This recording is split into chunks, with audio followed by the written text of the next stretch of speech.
টি-20 বিশ্বকাপ ভারতে গিয়ে খেলবো না, এই যে বাংলাদেশের কঠোর অবস্থান। বাংলাদেশ এই অবস্থানে যেতে পারে, এমন হার্ড লাইনে যেতে পারে, আমার কেন যেন মনে হয় আইসিসি এবং বিসিসিআই দুই প্রতিষ্ঠানের কেউই এটা ভাবতে পারেনি। এখন বাংলাদেশের সবশেষ যে বক্তব্য আমিনুল ইসলাম বুলবুল এবং সম্মানিত উপদেষ্টা আসিফ নজরুলের যে বক্তব্য আপনারা শুনেছেন, সেখানে একটা ব্যাপার স্পষ্ট, যে বৃহস্পতিবার শুক্রবারের মধ্যেই আইসিসিকে বাংলাদেশ চূড়ান্তভাবে জানিয়ে দেবে কি কারণে তারা ভারতে যেতে চায় না, কি কারণে বাংলাদেশ সবগুলো ম্যাচ সরিয়ে নিতে চায়। এখন কথা হচ্ছে, যদি কোনোভাবে বাংলাদেশ শেষ পর্যন্ত ভারতে গিয়ে খেলতে রাজি হয়, আখ পিচ ভবিষ্যৎ বর্তমান চিন্তা করে, তখন বাংলাদেশের দর্শক এই ব্যাপারটা কিভাবে নেবে? বিসিবির অবস্থান সাধারণ ক্রিকেট ভক্তদের কাছে কেমন হবে? একই সঙ্গে সরকারের অবস্থানকে দর্শকরা কিভাবে দেখবে? একটা ব্যাপার তো সত্যি, যে আবেগের ঊর্ধ্বে উঠেও বাংলাদেশের বিশ্বকাপ না খেলাটা অবশ্যই একটা সেটব্যাক। বাংলাদেশ বিশ্বকাপ থেকে যে প্রাইজ মানি কিংবা যে টাকা পয়সা পাওয়ার কথা, সেটা আমি এক পাশে সরিয়ে রেখেই বলছি, শুধুমাত্র ক্রিকেটীয় দিক থেকে বিশ্বকাপ না খেলা অবশ্যই যে কোনো ক্রিকেট প্লেয়িং কান্ট্রির জন্য একটা বড় ধাক্কা, একটা ক্ষতির কারণ।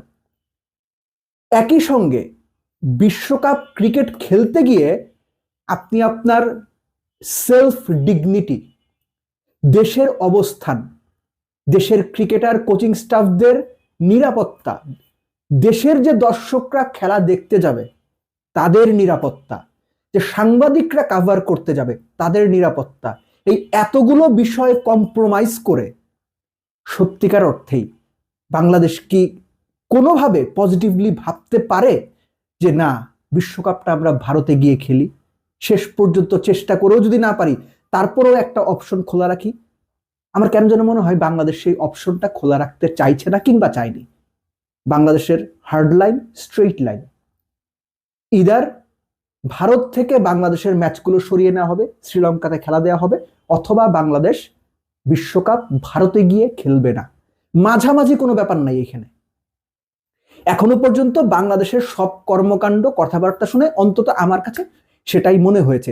একটু পেছনে ফিরে গেলে আপনারা দেখতে পাবেন, বা আপনারা নিজেরা এরই মধ্যে শুনেছেন হয়তো, যখন প্রথমবার এই বিষয়টা সামনে আসে, আলোচনা হয় ক্রিকেট বোর্ডে, তখন কিন্তু ক্রিকেট বোর্ডের পরিচালকদের অনেকেই সরাসরি আমরা খেলতে যাব না এই অবস্থানের বিরোধী ছিলেন। আপনি তাদেরকে দোষ দিতে পারবেন না, আপনি কোনোভাবেই তাদের বলতে পারবেন না তারা ভুল কিছু বলেছেন, কেননা আপনি যখন কোনো কিছু, তাদের ব্যক্তি জীবনেও পয়েন্ট অফ নো রিটার্নে চলে যাবেন, সেখান থেকে কিন্তু আপনার ব্যাক আউট করার কোনো অপশন নেই।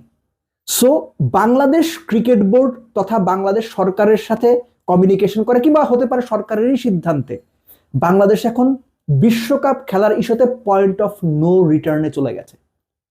যদি বাংলাদেশ তাদের এই অবস্থান ধরে রাখে, যদি ম্যাচগুলো সরিয়ে শ্রীলঙ্কাতে না দেওয়া হয়, বাংলাদেশ বিশ্বকাপে খেলতে যাবে না, এই অবস্থান ধরে রাখে, সাধারণ মানুষ, বেশিরভাগ মানুষ বাহবা দেবে। যদি বাংলাদেশ কোনো কারণে কনভিন্স হয়ে, আমি আবারও বলছি, কোনো কারণে কনভিন্স হয়ে ভারতে খেলতে যায় বিশ্বকাপ, সিকিউরিটি কনসার্ন যেটা আছে সেটা অমিট করেই, সিকিউরিটি নিশ্চয়তা নিয়েই, প্লেয়ার, কোচিং স্টাফ, দর্শক, সাংবাদিক, সবার সিকিউরিটি কনসার্নের ব্যাপারে যে নিশ্চয়তা, সেটা নিয়েই যদি খেলতে যায়, বাংলাদেশের ক্রিকেট প্রেমী দর্শকদের কাছে ক্রিকেট বোর্ডের অবস্থানটা কি খুব পোক্ত থাকবে? ক্রিকেট বোর্ডের তখনকার কার্যকলাপ দর্শক কি সাধুবাদ দেবে? বাংলাদেশে যে কোনো কাজ করতে গেলে দর্শক কি ভাবছে, যে কোনো প্রতিষ্ঠান এটা এখন চিন্তা করে। দর্শক কি বলবে, দল সিলেকশনের সময় এটা চিন্তা করা হয়। সো অনেক সময়ই দেখা যায় যে দর্শকদের কথা চিন্তা করে হলেও বাংলাদেশ ক্রিকেট বোর্ড দর্শক যেটা চায়, সাধারণ মানুষ যেটা চায়, সেটাই করতে আগ্রহী হবে। আর সবচেয়ে বড় কথা হচ্ছে, আপনি যিনি আমাকে শুনছেন, বা আমি যে বলছি, আপনি আমি অগুরুত্বপূর্ণ, কিন্তু অন্যান্য অনেক গুরুত্বপূর্ণ মানুষ আছেন, মূল স্টেক হোল্ডার দর্শকরা আছেন, তাদের একটা বড় অংশ চায় যদি শ্রীলঙ্কাতে খেলা সরিয়ে না নেওয়া হয় বাংলাদেশের বিশ্বকাপ ম্যাচগুলো, বাংলাদেশ যেন ভারতে গিয়ে কোনোভাবেই বিশ্বকাপ না খেলে। বিসিবি এই বেশিরভাগ মানুষের কিংবা সিংহভাগ মানুষের যে চাওয়া, সেই চাওয়া ইগনোর করবে বাংলাদেশ ক্রিকেট বোর্ডের সেই সামর্থ্য আছে? তারা সেটা করতে চাইবে? সামর্থ্য থাকুক বা না থাকুক, তারা সেটা করবে বলে আমার অন্তত এই মুহূর্তে দাঁড়িয়ে মনে হয় না। বল আইসিসির কোর্টে, বাংলাদেশ যা বলার যা করার সেটা বলছে, বলবে, করছে, করবেও। আইসিসি কি সিদ্ধান্ত নেয় সেটার উপরই ঝুলে আছে এখন বাংলাদেশের বিশ্বকাপ ভাগ্য।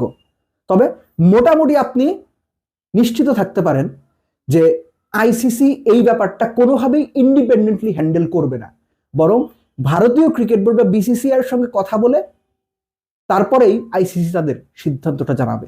আর সেই পর্যন্ত আমাদের অপেক্ষা করতেই হচ্ছে।